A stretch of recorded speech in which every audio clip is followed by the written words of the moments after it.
Hello friends, welcome to Springboro, Ohio, pretty close to the Cincinnati-Dayton area of the state in southwestern Ohio. Beautiful day out. It's a great day to try some of Warped Wings beers. It's a pretty big brewery. Never been here before. Heard great things. Let's go try some beer. This place is so big, I'm having a hard time finding the entrance. Found the door. They have food. They have Taco Tuesdays. What a big tasting room. What a beer collection in the rafters. Big menu board. Lots of beers. Flyer Red, and this is the Irma's Dunkelweizen. Right on. Let's give it a couple samples. Got the Flyer Red here. Doesn't say the ABV, but ooh, good multi finish. A little bit sweet. That's really good. And then we have the Dunkelweizen here. Yeah, I like their logo. It might be a little hard to see. I like it. Don't like the Dunkelweizen. I'm sure that those of you who like Hefeweizens will like this. It's a good beer. It's just not my style, and it does have that banana clove type of flavor, but it's pretty mild, and it's got a nice malty, rich finish to it. This is enough for me though. I think I'm gonna go for something else.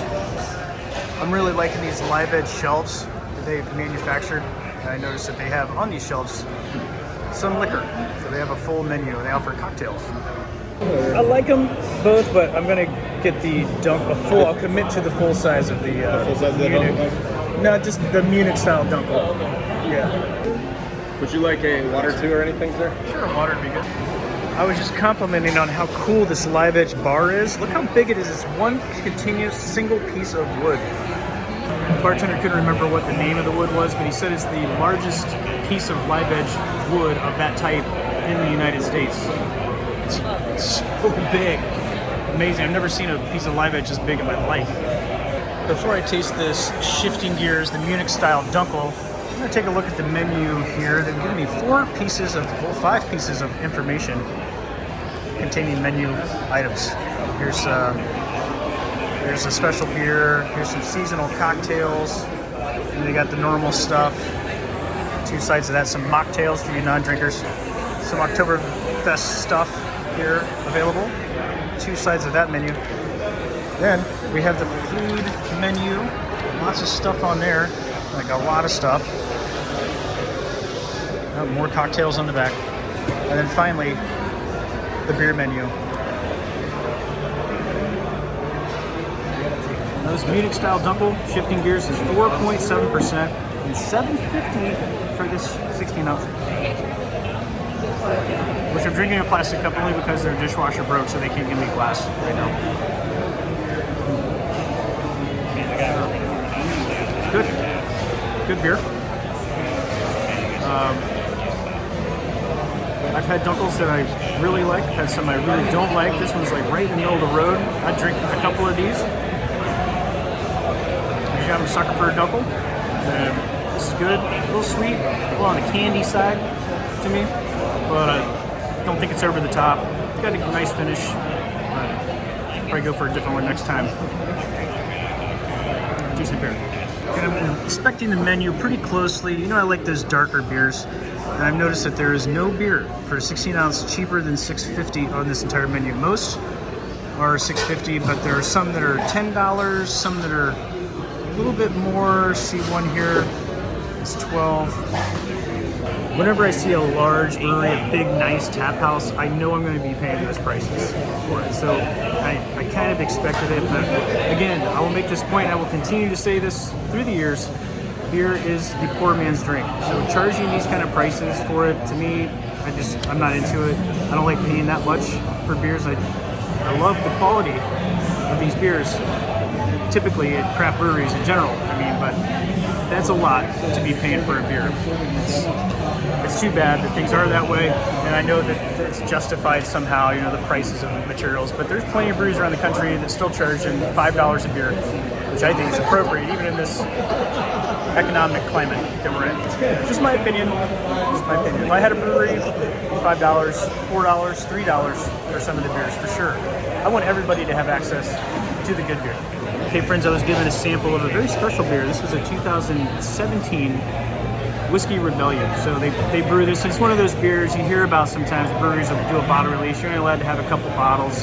Then they form a line out around the block to get them. It happens at Cycle for their Monday through Friday series. A couple of the breweries around the country have releases like that. Well, this is one of those. It's on tap here. It doesn't last long. They do it every winter. So you do have a chance to have something like this, but probably not from 2017.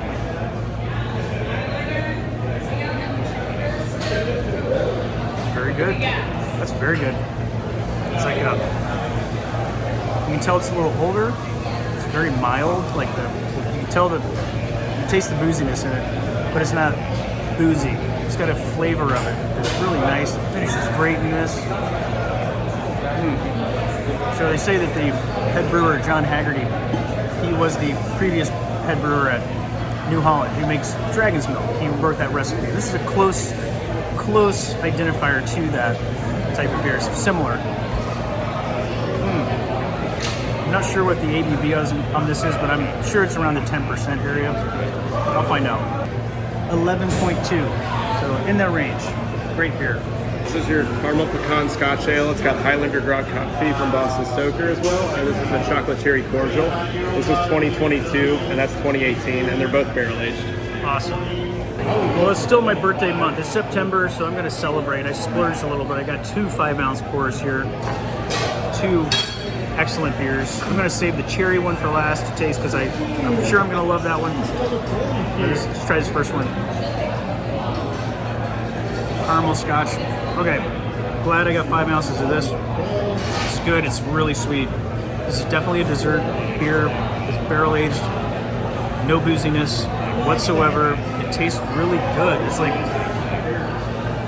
just that's a good caramel flavor in there. Not like punching me in the face with caramel. Do you say caramel or caramel? I say caramel, as you know. Great beer. Okay, next, cherry. I think it's going to be even better than that. It was different. Kind of like a cherry flavored cigar. That's how I would describe this. Really roasty, really nutty. Right type of cherry finish in there. It gets better as you wait. If you're a patient beer drinker, you'll love this because the flavors come out complex. What a great beer. Great dessert style. I'm impressed with the beers here. The quality of the beers are really good. Strong work, Warped Wing. One thing I must note is that these esters, it's called Esther Secret. It's a series that they make of this. It's made with Esther's Chocolate here in Dayton. Chocolate company. You might have heard of it. If not, it's one of those local, well-known chocolate places, but they do a different type of beer with the chocolate every year. And the bartender said, hey, you got to try one of these, so I did. Great beers. I don't know if you can really tell from here, but there's a diagram schematic of the Wright Flyer up there, which is pretty close by here. We are nearly in Dayton. I'm not sure if the Wright Flyer was the inspiration for Warped Wing. It looks kind of like a bird wing, but we are very close to where the Wright brothers created the first airplane.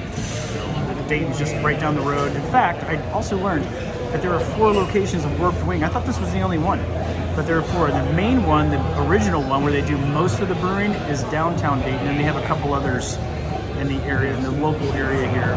But let me show you what the brew house looks like at this place. This is their smaller brewery.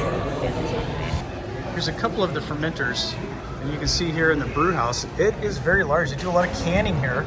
It looks like a lot of canning. That's a lot, thousands of cans here.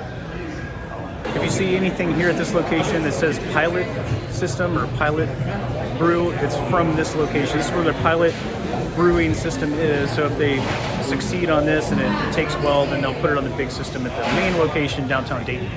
To be clear, the caramel pecan beer that I tasted is a Scotch ale, not anything to do with the Esther's chocolate. It's just the cherry This is Esther Secret Cherry Stout. Esther's chocolate. I actually usually get for my shift beer, man. It's Radio Vision 3/4 with a little bit of the Gamma Bomb IPA. Cool. So Radio's like 10 IBUs and Gamma's 96. So it kind of like makes the hazy one that's really low IBUs a little bit more hoppy to Nice. Yeah. Well, the bartender here is great. He gave me this mixture of a beer. I said, give me what you like. I know you like the IPAs. I asked him earlier in the video here. He says, yeah, okay, how much you like hops? So he gave me the highest version of hoppiness that he could. He mixed 3 different beers. He said, it's probably going to taste more like the Gamma Vision. It'll make you see through walls.